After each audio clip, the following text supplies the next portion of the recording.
The RSA, the organisation that I'm privileged to lead, we have a lectures programme, and some of our lectures we turn into very clever things called animates, which I'm sure many of you would have seen.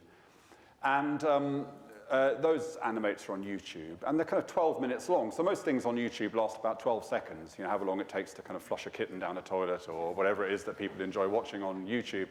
Our videos are 12 minutes long, and you have to watch, I think, 3/4 of them for it to count that you've watched it. So the second most popular animate that we've done is an animate of Dan Pink talking about his book, Drive. As you'll know, in that book, Dan Pink says that what motivates people at work is not carrot and stick, as we conventionally think, but is in fact people's desire for three things: autonomy, mastery, and purpose. Now, the RSA doesn't have a marketing budget, so we just put this out there, this argument that what motivates people isn't carrot and stick, it's mastery, autonomy, and purpose. And with the challenging criteria, people watching 3/4 of a 12-minute long video, that's now been watched 14.3 million times around the world, that video. So the reason that's interesting is because it's mainly been watched because people have sent it to each other. So I think basically what's happened with that video is that people have watched it and thought, that's true if only people in my organisation were aware of that, and they've sent it around as a kind of vaguely subversive thing to do. So that idea of a kind of subversive view that what motivates people at work is something more interesting and more sophisticated than merely fear and greed is really what we're going to be talking about in this session. Now, rather than introducing each of the panel, you've got their incredibly impressive biogs in the pack in front of you. What I'm actually going to do is I'm going to go along the panel and ask them to introduce themselves and tell you in less than a minute, which is a lot less than I've given myself, I'm afraid, but in less than a minute, why it is they think they're here. That would be an interesting starting point. And that would also clear up anyone who's actually not supposed to be here. And then we can relieve you. You can go off and do something else. So starting on my far left, introduce yourself and tell us why you think you're here. Thanks, Matthew. I'm Jaideep, Prabhu. I'm a professor of marketing at Cambridge Judge Business School. I've been very interested in what might be called frugal innovation, how companies and social enterprises and NGOs around the world are developing highly affordable products for people who are typically left out of the formal economy trying to get in. And through that work, I've been interested in what drives people to set up these social enterprises or set up these businesses and create these innovations to reach people who are not typically their market. And through that, I've become interested in purpose, organizational purpose, what drives particularly large Western corporations to find that goal that will motivate them and their employees to do more and better with less. Very good. My name is Shaunaka Rishi. I'm director of the Centre for Hindu Studies in Oxford. I'm from Ireland, so happy St. Patrick's Day. Yep. I've been a Hindu priest for 37 years, which I'm a priest, that's the Irish part. The Hindu part is something else. I think, what is an Irish Hindu priest doing here? That's a very good question. Well, I've been asked to speak at a lot of executive training and education programs, really looking at things, looking at globalization that isn't simply about politics and economics, but is also about thought. And how do we think differently? And how has the world thought for many millennia? How does it think today? Different types of thinking that can help us to kind of kickstart new approaches to business, new approaches to economics, new approaches to politics, to social theory, to environmental practice, etc. So I think that's very good. Welcome. I'm Loughlin Hickey. I'm one of the trustees and senior advisors to Blueprints, and was there at the beginning as we were forming Blueprints as an idea. And the reason I came to that, and I'm still here today championing it, is in 30 years in business, I was always fascinated between the difference between performance of different teams. People of similar skills actually performing differently. And I always wondered, why was that? And I began to look for an answer. And when I went to business training as a Harvard for 3 months, I got lots of skills but not a narrative as to when those skills would come alive. And that's when I started looking at what was purpose. And looking at blueprint is to give an overarching narrative that look in the mirror is stupid. It's about you. And actually, it's you being in relation to others that makes a difference. Not looking in the mirror, it's looking out the window as to why you're here to make a difference. And to Matthew's point, I think I probably did 300,000 of those views because it's a brilliant video. But I don't want people to nudge by fear. I'm going to ask you this question in a moment. All we want to know about is who you are. You've done that.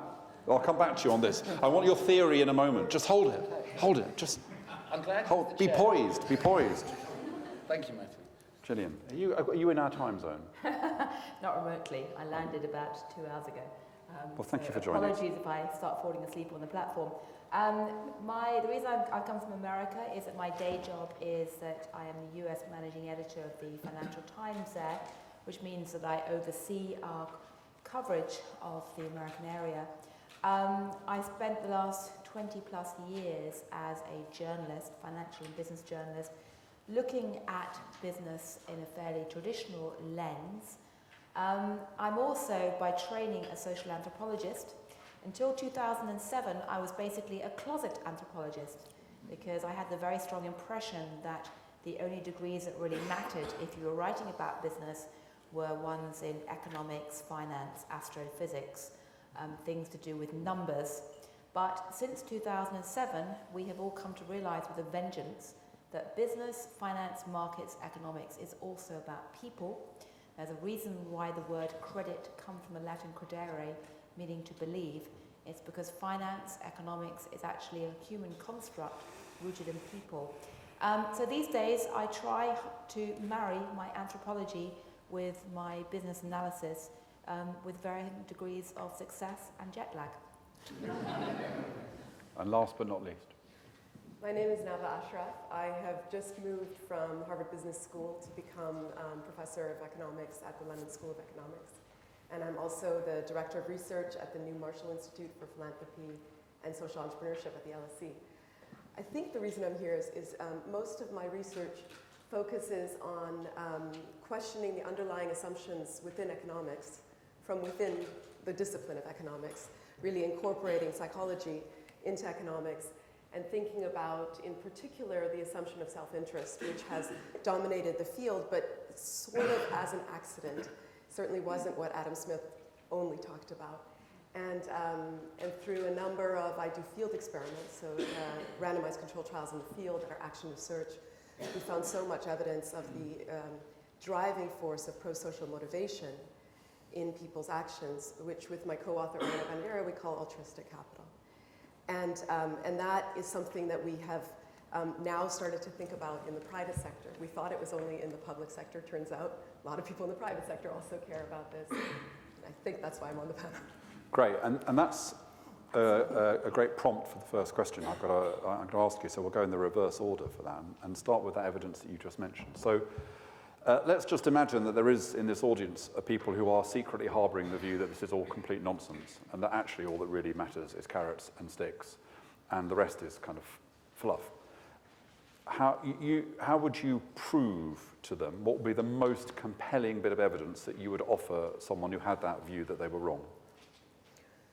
So I think that's why it's instructive to think about the discipline of economics, which really has held that assumption so strongly. And so therefore, in order to actually move that, there's had to be extremely rigorous measurement of what that looks like. So I would say, you know, the most compelling sort of starting 20 years ago was a series of experimental economics of games, essentially, that they would bring people into the laboratory to play.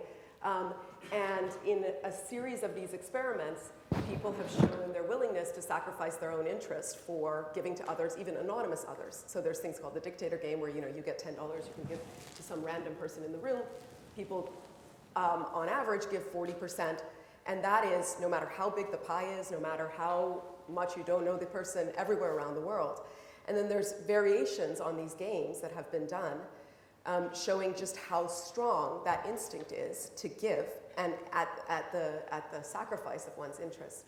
And so that evidence started to accumulate. And I think started economists thinking, well, maybe we've been wrong, because obviously people from outside the field have felt that they're wrong a lot, but economists are often the ones that are determining training the business leaders and determining the incentive structures. So, and then sort of subsequently, these are lab experiments, so you could always say, well, people are behaving artificially in the lab.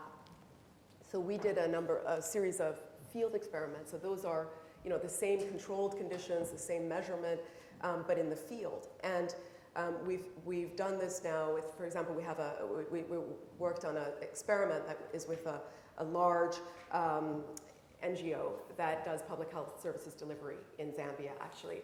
And they were trying to figure out how to motivate a new distribution channel for the only way that women can protect themselves against HIV, which is using female condoms. They thought about the kind of standard private sector model, which is if you don't give people a financial margin, they won't have a mission. And so what we did was randomize 2,000 hairdressers and barbers across the city to become agents of this distribution channel. In a quarter of them, we gave them a 10% financial margin. In a quarter of them, we gave them a 90% financial margin. In a quarter of them, we had the pure volunteer model.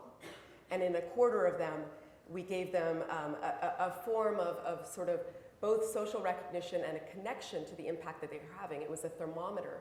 You got a star for every female condom you sold, but the thermometer gave you the sense of each marginal effort that you put in had an impact in terms of the community that connected them to that. What we found in the end was that this thermometer was twice as powerful as even the 90% financial margin in getting actually female condom sales. And the reason for that was because these agents felt so connected to the impact that they were having. And if you think about every individual and the sense that within them is a latent sense of pro-social motivation, and that for an organization can aggregate and can be the same as the sort of financial capital, as you could see in this case. It's really the altruistic capital that exists within the organization. So that, of course, you could say, well, these were, although they were private sector agents, they were doing public sector work, so they felt connected to the community. And now what we're doing is a series of field experiments to really try to understand this, because, of course, a lot of the work that happens in the public sector also has its social impact, but people don't feel connected to it, don't see that social impact, don't connect their own marginal effort to the marginal impact that they could be having.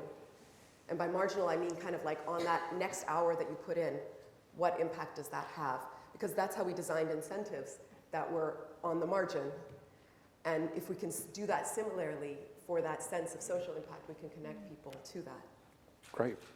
As many people know, Blueprint was an initiative that emerged to a certain extent out of the Catholic Church. So it's great to have condoms on the table so early on in our conversation. Gillian. Well, I can't possibly compete with that. But I'll just say a couple of things. Firstly, if you're looking for evidence that people care about more than just money, I can't provide statistical evidence. What I can say is that during my career as a journalist, asking business leaders and financiers why they've done and what they're proud about what they've done, almost nobody has ever said, I think my career's been great because I've made pots of money personally. They almost always try and frame their career in terms of other aspects of what they've achieved through businesses, through their business roles, etc., etc. One exception to that rule might be Donald Trump, but then he's in America. If you look at companies, though, collectively, it's very common for leaders to frame their discourse in terms of trying to earn maximum amount of money for the company and for shareholders. So collectively, it's much more justifiable to talk about the carrot of finance when you're talking about the group. But even there, I think the debate and the dialogue is shifting quite a bit. It doesn't surprise me at all, because before 2007, I do divide the world to pre-2007, post-2007 in terms of the discourse and rhetoric. Pre-2007, economics was presenting this idea that human beings were purely rational individuals driven by the profit motive. And all throughout the preceding decades, there was this school of economic anthropology which kept saying, no, that is completely wrong. Human beings are not rational, purely profit driven individuals, they care about many other things. Value and money has a very wide discipline. And there's a vast body of academic literature on this topic which almost nobody knows about. I mean, are there any anthropologists here in the room? Okay, I'm one. a sociologist. Is that... Okay, well you half count, okay? Thank you. So there's 2.5 of us, okay, in the room. And anthropologists have done a dreadful job of promoting these fantastically interesting and now very relevant ideas, partly because anthropologists tend to be the type of personalities who want to hide in the bushes and watch other people, and they don't actually like getting out into centre stage or dealing with the establishment, because they also tend to think that capitalism and money is pretty dirty and they don't like power structures, which makes them wonderful human beings and completely hopeless at being ambassadors for all the brilliant work that economic anthropology has done. There are bodies like George Soros's operation, the Institute for New Economic Thinking in America, that are trying to redefine the debate. It's fantastic. They're turning mostly to sociologists, not anthropologists, because anthropologists are mostly in the bushes. But I do hope, and I do, that this dialogue will continue. I welcome it. I would just love to inject some more anthropology into it. The other reason you know why... you're the anthropologist, aren't you? Are you happy with the description that Gillian offered of you living in bushes and not being able to communicate? Who was the person who put their hand up? Yes. Is that fair?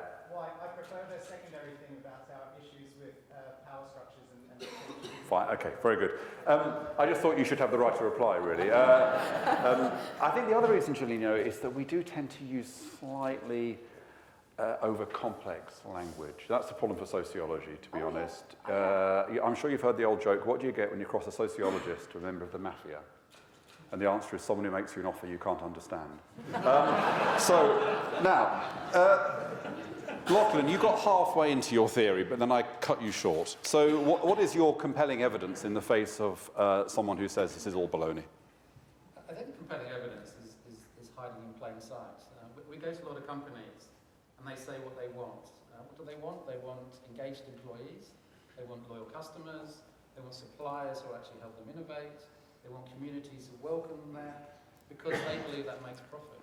Then we ask them the next question, well, how would you get there to engage with those relationships? They say, well, that's a very good question, I hadn't thought of it that way. So hiding in plain sight for me is the outcomes that people are seeking, they are clear. But they're using the old model, the old lever of the economics model that I've been taught in business school and management theory that it's only safe to say that I'm here for shareholder value maximisation, and the untold story is I need to control people, because the one thing I was never told at business school but underpins all these things is actually our business model is based on people being self-interested. Now clearly it works for a while, but then it runs out of road. And the self-reveal we get when we talk to companies is, we don't need to tell you what happens next. Work it out for yourself.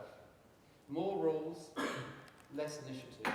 More rules, let's get round them. More rules, actually, we've created a false environment in which we start to live and start to make mistakes because the real world starts to spot it. So my evidence is hiding in plain sight. We know what people want. We know that they are asking for it because they have seen it happen in pockets. And I was saying about the teams I saw successful with similar skills. Why was one more successful than the other? Because somehow there was actually a feeling of team accomplishment, team pride. And even if the results are actually the same financially, the amazing difference was that some teams wanted to come back together and learn more, and others wanted to disband because they felt abused to serve someone else's end. So my evidence, quite frankly, is in plain sight, is what people are asking for, and what we're starting to offer, which is the anthropology and the challenging on economics. There is an alternative view that the business schools aren't talking enough about, but now we're seeing the shift. Is self-interest is a partial story. The true story of the totality of the human person actually is an alternative story that needs to be told because it's there in plain sight, and it needs to be made practical so people can make a very clear choice. So you're telling me I can go into business, feel good about myself, build a successful business, and my children love me, and is as equally successful as the other model? yes, it is your choice, and our job is to provide that alternative view that it does work just by looking and actually acting on what you see and what you believe. Very good. Shaunaka? Well, I'm not a businessman, so I don't have, and I'm not an anthropologist, so I don't have any evidence to bring to the table of a scientific nature. I can just say, just one observation. All business is dependent, and you had mentioned it, it's dependent on human interaction. It's dependent on people, on personal relationships. And there was a gentleman in Delhi, I just came back from India the other day, an old gentleman, he's from the Banya community, which is the mercantile community, been in business all his life, and he was trained up by his grandfather in a shop. And his grandfather told him, he said, if a customer has to look at you while you're weighing something, you're not a Banya. He says, you're not a businessman, because it means he doesn't trust you. And unless you have already instilled that feeling of trust, there is no interaction. It's a personal interaction. And the business is totally dependent on that trust. And without that trust, there's no way forward. And we can say, so what militates against that trust? So if we work backwards. And there's another Indian word that was made popular by Gandhi. It's a very ancient concept called ahimsa, which is often translated as non-violence, but more correctly is translated as without cruelty. And without cruelty is a much more subtle concept. So without cruelty means, if my wife says, does my bum look big in this? I don't say yes, for instance. Or if I'm at a friend's house and they say, was that a good meal? No matter what the meal was like, of course it was a good meal. Without cruelty is a much more subtle concept. And without cruelty means you don't put a person into a difficult situation of any kind. And that helps inspire trust. So without cruelty it's not simply about violence, physical violence, it's about a much more subtle form of violence. And that brings me to another point about maximization of profit, which I think has been mentioned by every speaker. And it's kind of a theme in business, isn't it? Maximization of profit. Maximization of profit is, of course, an extreme. You've gone to an extreme. We have to maximize profit. And in business school, everyone's taught to maximize profit. It is necessarily short term because it's an extreme. It doesn't have a long shelf life. You can't push, and drive at 80 miles an hour all the time. You have to slow down sometime. There are cycles in every operation. This is disregarding a natural cycle. Maximization of profit can also be seen in terms of its extremism as a form of himsa, as a form of cruelty, because you won't stop when a person is in danger of being abused in some way, when a person is in danger of being ripped off. When you develop your algorithm for whatever it is, it's an impersonal algorithm. It depersonalizes the people you're dealing with. So in one instance, just very recently, a friend lost his wife, and within 2 months, he was getting adverts on his social media, etc., about 50 plus looking for a Russian something or other or something. And the algorithm had sussed this out. 2 months isn't enough time, I'm afraid. That's impersonal. We're creating an impersonal space. We've depersonalized in terms of, in our push for maximization of profit, people very much become the secondary, and that's not sustainable. And you could say, in terms of himsa, maximization of profit as an extreme form is a form, therefore, of terrorism. And that's against people. Very good. Jaideep? Thanks. I think I'm going to try and make my case by appealing to our own experience of working in organizations. And I think from our own experience, we realize that people are motivated by a range of motives, everything from being purely self-interested to being quite selfless. And I'm particularly keen on this idea of mixed motives, of, if you want, enlightened self-interest driving a lot of behavior, particularly behavior in organizations and businesses. And I think this is because of possibly two processes. One's a sociological process and one's a more psychological one. The sociological process is the following.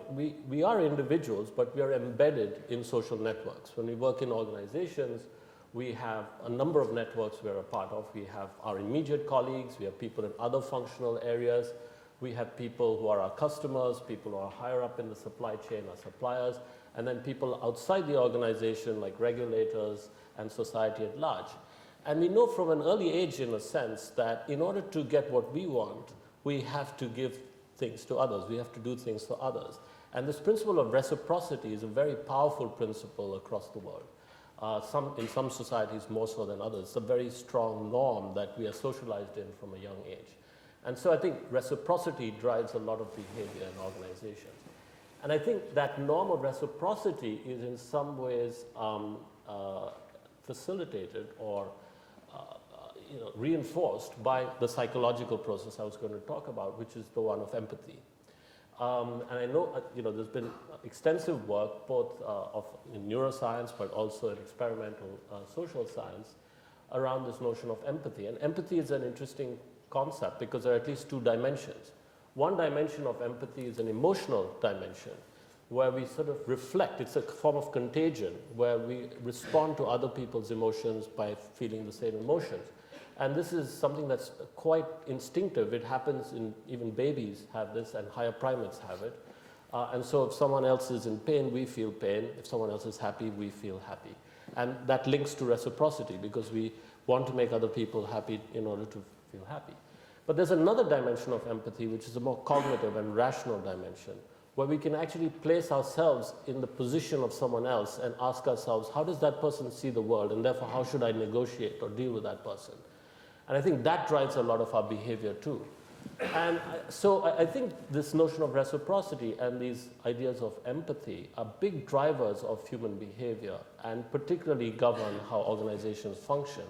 And people who design good organizations and manage them, people in HR functions, for instance, or entrepreneurs, are very aware of these things, even if not necessarily explicitly. They use these ideas in creating successful organizations. And I'm sure we can all relate to these processes within successful organizations. Great, thank you very much. Now, I'm supposed to be kind of opening up to Q&A, but we don't have that much time, and we've got the coffee break afterwards, so you can grab any of these people over the coffee break. I want to kind of push them a little bit harder in the next few minutes, if that's all right with you. Well, actually, it doesn't make any difference what you think, because I'm going to do it. I'm glad, Jaideep, you talked about organizations, because we've been talking about business, but actually I think that some of the issues that we're talking about how people are treated, the instrumentalization of people, etc., these are characteristics of all kinds of organizations. I work in the third sector, happens in the third sector as well. So keeping that focus on organizations rather than just business. I'm kind of interested in asking, panel, I'll start with you, Gillian, what do you think is the kind of hardest issue for what is the form of organizational behavior that most detracts from the possibility of engaging people in the kind of way in which we're talking about engaging people, or engaging the whole person? So, if you're in a kind of business environment, we're talking about these issues of corporate responsibility. There are lots of issues people are happy to talk about, like how the business gives money to charity and the environmental audit they undertake and all this kind of stuff. They get slightly less happy when you talk about executive pay. Or you talk about where power lies in the organization, or you talk about the fact that they're actually undertaking kind of rent-seeking behavior in selling products that aren't any good, for example. I'm kind of interested in what you think is the kind of killer question or the vulnerability within organizations which undermines, particularly from the perspective of people working at the bottom of those organizations, their claim to want to engage the whole person. Well, I think the single biggest issue at the moment is what I call the cult of efficiency. If you like, the curse of efficiency, and the fact that we live in a world where if you work in the public sector, you are facing ever-dwindling budgets, and in the drive for transparency, a desire to justify every penny. If you work in the private sector, particularly in a publicly quoted company, it's extremely hard for a leader of a publicly quoted company to do anything other than try and chase hyper-efficiency at all times, because otherwise shareholders and to a degree journalists and others start questioning it. And what you have when you have hyper-efficiency is a tendency to basically create silos within an organisation. I mean, excuse my plug for my own book. It's a very good book. Very good book. But you basically put everybody into a box and keep them in a box in a one-dimensional way and tell them to pursue tasks which produce immediate return.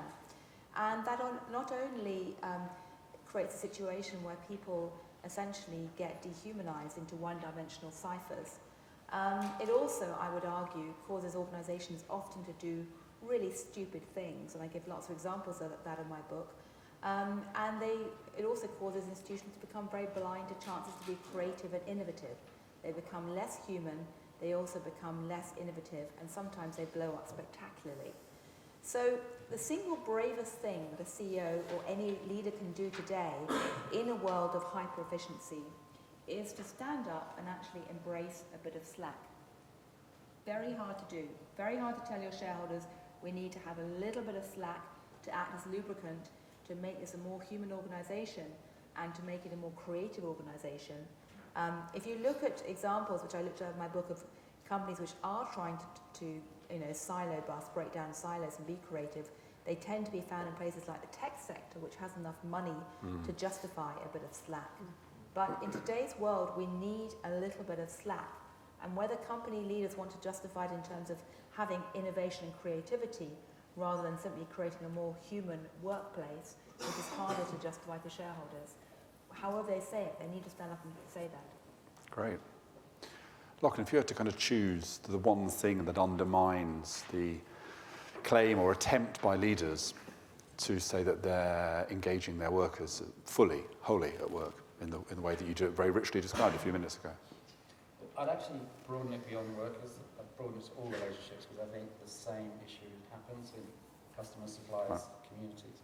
And I think where it lies, and it is partly to Gillian's point about efficiency, is if you actually look at the structures, processes and tools that companies invent to actually get the efficiency, they have a separate track about how to deal with people.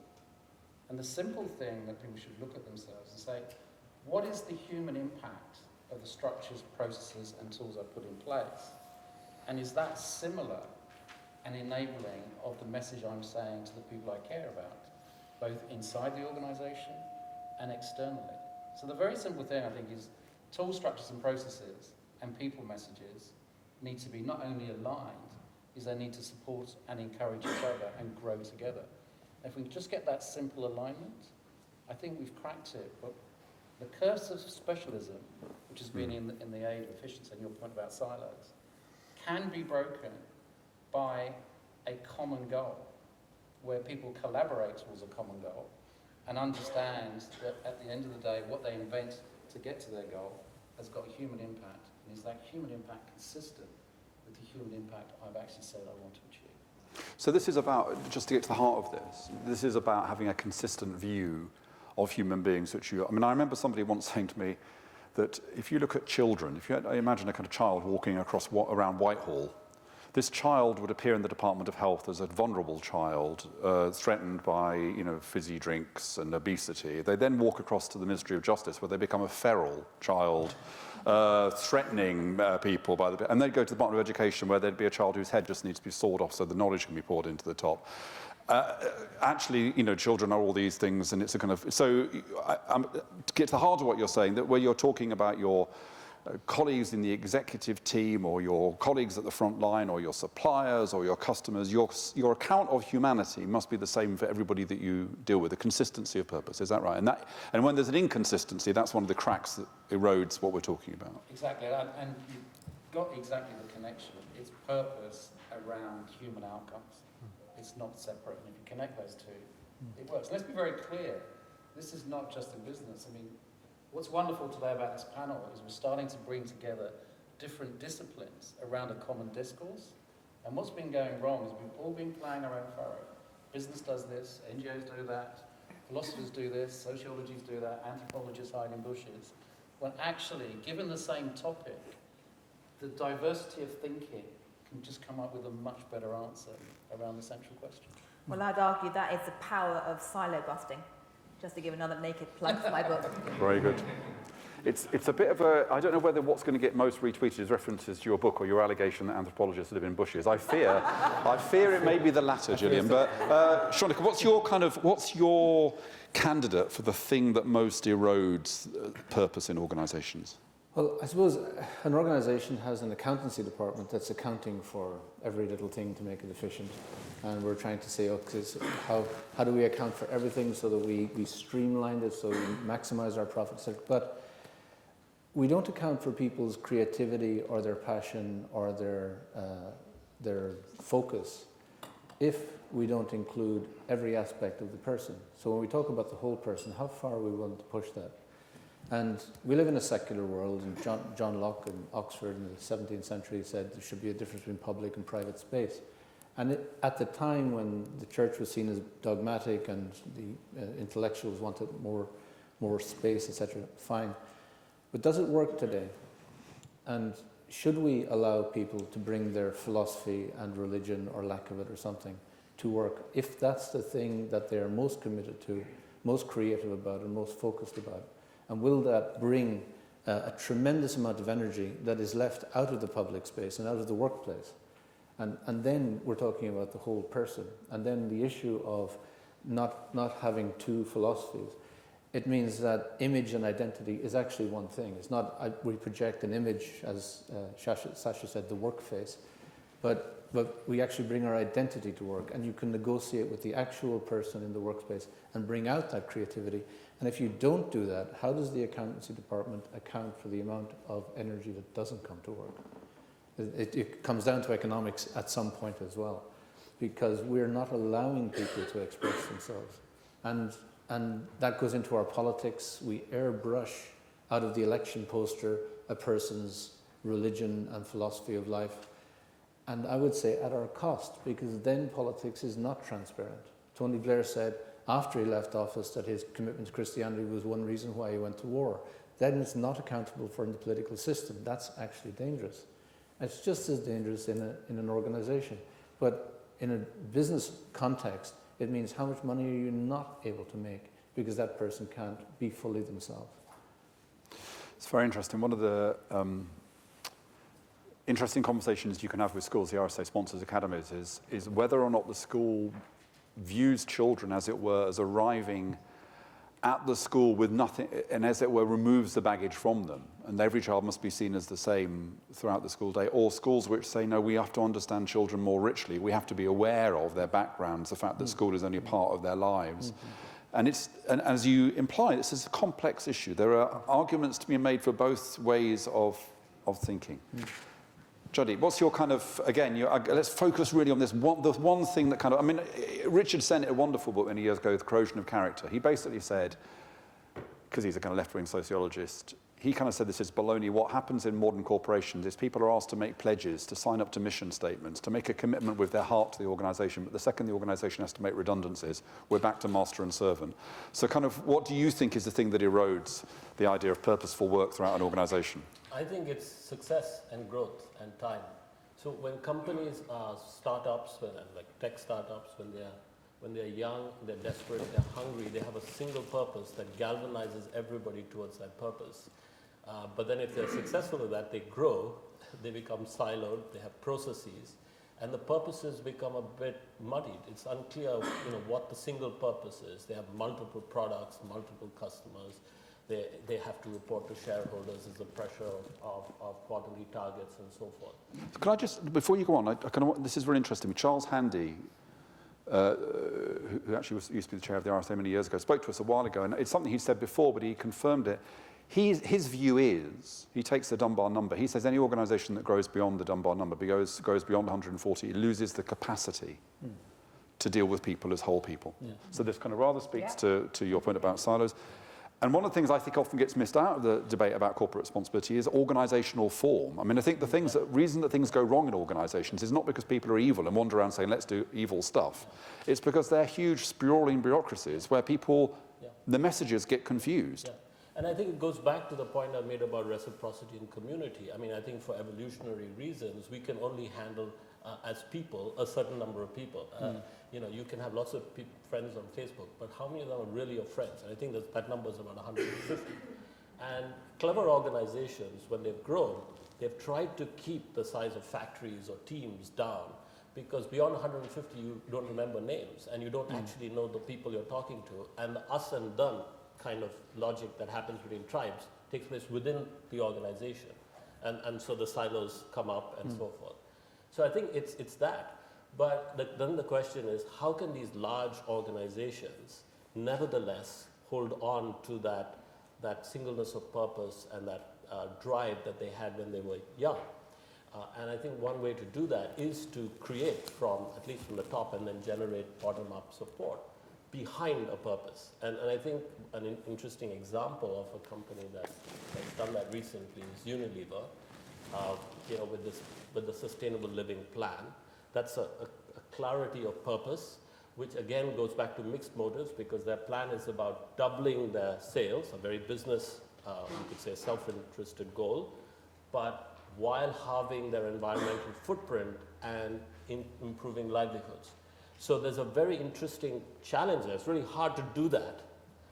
And that, I think, galvanizes people, but there's a clarity there. And there's a purpose that's not just a narrow self-interested purpose, but there's also a larger purpose that transcends the organization and transcends people in the organization. And they've given themselves a time limit. And I think time is, again, an interesting thing. It creates an urgency. So they're going to do this by 2020. But equally, they need some slack.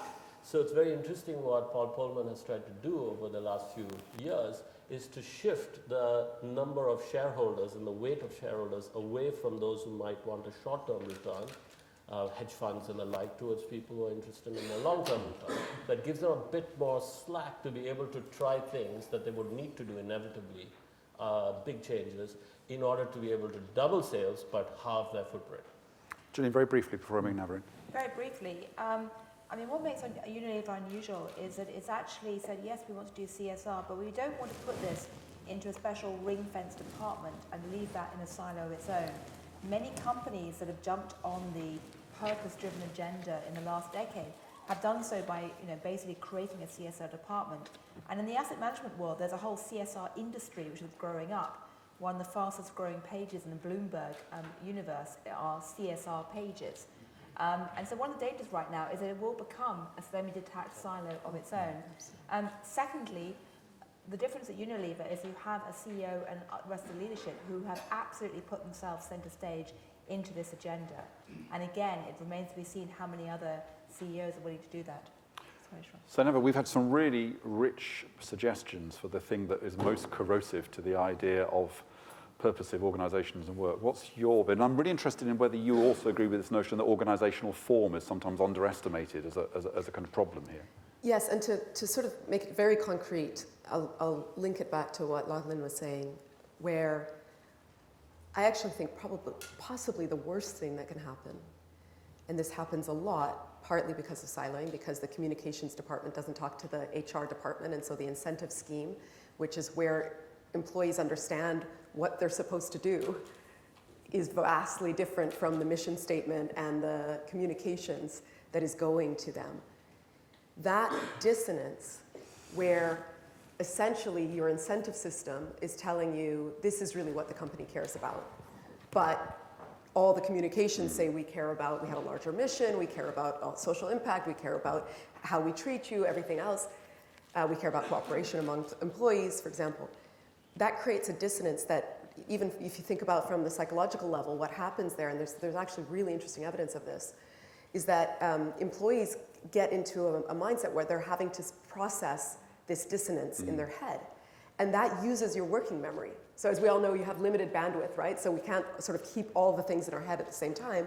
So if in the back you're processing like a computer that has a lot of programs running, one of the biggest things you have to process is the dissonance within the organization.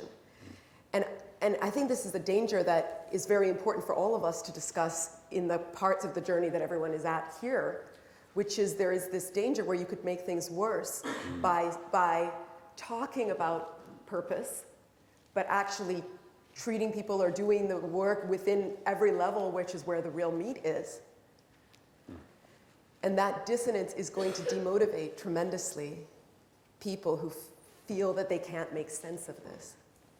and spend their, so one of the particular paper I'm thinking of actually tracks employee productivity and the attention they pay to the different tasks, for example. And so this is a case where there's a strong proclaimed ethos of care and respect within the organization, and if your supervisor is not treating you well, for example. And employees just can't get their work done. Not because they're not trying, but they're just spending all of their energy. And that's the same mechanism of working memory that is with racism, for example. So when you've got kids and you randomly assign them to believe that they're in the out group, they do worse on exams, on math exams that you give them, simply because they're having to process being excluded. And what I think this dissonance creates within an organization is the need to process the misalignment. So I think that's a really powerful way to end this conversation. It absolutely reinforces the point that Sennett was making in Corrosion of Character, which is, and in chairing the session, the thing that I wanted to get out of it was to avoid complacency and blandness. And I think the fact that we've kind of agreed, actually, that an inauthentic pursuit of purpose is probably worse than not talking about it at all is a powerful point for us to bear in mind as we go through the day. So it's been a fantastic panel, a really brilliant conversation. Can I just ask you to join me in thanking our wonderful panel?